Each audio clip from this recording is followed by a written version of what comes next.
நான் தான் உங்க வாட்சர் வந்திருக்கேன் லேடிஸ் அண்ட் ஜென்டில்மேன். எபிசோட் 2ல என்ன நடந்துச்சு அப்படின்னா, ஆகதா ஹார்க்னஸ் எட்டர்னல்ஸ் படத்துல பார்த்த செலஸ்டியல் டியாமட்டோட பவர்ஸ் எல்லாத்தையுமே அப்சர்வ் பண்ணிக்கணும் அப்படின்னு சொல்லிட்டு கிங்கோவை தவிர்த்து மத்த எல்லா எட்டர்னல்ஸோட பவர்ஸையும் அப்சர்வ் பண்ணி வச்சிருக்காங்க. சோ இப்போ அந்த டியாமட்டோட பவர்ஸ் அப்சர்வ் பண்ணணும் அப்படின்னா அவங்களுக்கு ஒரு பெரிய ரிச்சுவல் பெர்ஃபார்ம் பண்ணணும். சோ அந்த ரிச்சுவல் பெர்ஃபார்ம் பண்றதுக்கான இடம் அண்ட் பயங்கரமான ஒரு பொருட்செலவு ஆகும் அப்படின்றது தெரிஞ்சுக்கிட்டு அந்த யூனிவர்ஸ்ல அவங்க சூஸ் பண்ணிருக்க ப்ரொஃபஷன் என்னன்னா ஆக்டிங். சோ ஒரு படத்துல நடிச்சுக்கிட்டே யாருக்குமே தெரியாம இந்த ஒரு விஷயத்தை பண்ணி முடிச்சிடலாம் அப்படின்ற மாதிரி நினைக்கும் போது கிங்கோவோட பவரும் அவங்களுக்கு தேவைப்படுது. சோ கிங்கோவும் ஒரு ஆக்டர் தான் அப்படின்றதுனால ரெண்டு பேருமே ஒரு படத்துல நடிக்கிற மாதிரி வர வச்சு டியாமட்டை அழிச்சாதான் இந்த உலகம் அழியாம இருக்கும் அப்படின்ற மாதிரி, அதுக்காக தான் இதை நான் பண்றேன் அப்படின்னு சொல்லிட்டு கிங்கோவை ஏமாத்தி அவர்கிட்ட இருந்து அந்த பவர்ஸை அப்சர்வ் பண்ணி வச்சுக்கிறாங்க. சோ இப்போ ஆகதாக்கு எல்லா பவர்ஸும் கிடைச்சதுக்கு அப்புறம் அந்த மேஜிக்கை யூஸ் பண்ணி டியாமட்டை அழிச்சு டியாமட்டோட பவர்ஸை எடுத்துக்கிறாங்க. சோ இப்போ இது எல்லாத்தையுமே தெரிஞ்சுக்கிட்ட அரிசம் கொய்யால இருங்கடா அப்படின்னு சொல்லிட்டு எர்த்துக்கு வர செலஸ்டியல் பவரோட இருக்க ஆகதாக்கும் அரிசம்க்கும் ஒரு சண்டை நடக்குது.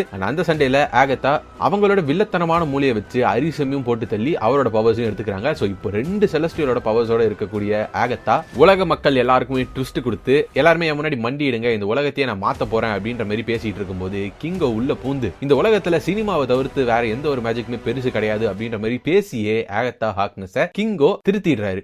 இதெல்லாம் நம்புற மாதிரியாங்க இருக்குது. சோ பிரச்சனை முடிஞ்சிருச்சா அப்படின்னு கேட்டீங்கன்னா அதான் கிடையாது. ரெண்டு செலஸ்டியலை கொன்ன காரணத்தினால இப்ப மத்த செலஸ்டியல்ஸோட கவனம் எல்லாமே எர்த்துக்கு மேல திரும்பி இருக்கு. சோ அடுத்து என்ன நடக்க போகுதுன்றத வெயிட் பண்ணி பார்ப்போம்.